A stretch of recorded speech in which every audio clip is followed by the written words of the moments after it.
రే భాస్కర్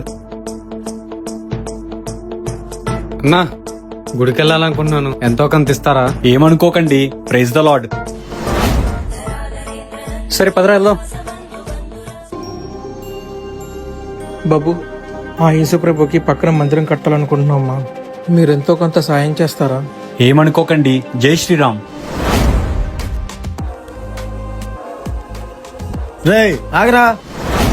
ఒక హిందూ వస్తేనేమో ప్రేసలాట్ అన్నావు, ఓ క్రిస్టియన్ వస్తేనేమో జై శ్రీరామ్ అన్నావు. తలోకి 20 రూపాయలు ఇస్తే ఏమైందిరా? అదా, హిందూ అయినా క్రిస్టియన్ అయినా ముస్లిం అయినా ఏ దేవుడైనా సరే కష్టపడి నిజాయితీగా పనిచేసుకుని నా దగ్గర రమ్మని చెప్తాడు తప్ప ఇలా రమ్మని చెప్పడరా.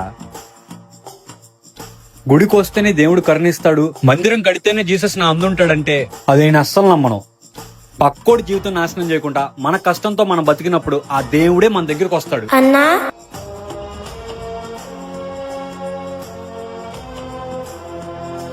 నువ్వు 1,00,000 రూపాయలు విరాణం ఇచ్చినా నిన్ను బర్త్డే అంటారు. అదే ఆకలితో ఉన్నోడికి కడుపు నిండా పెడితే నిన్నే దేవుడు అంటారు.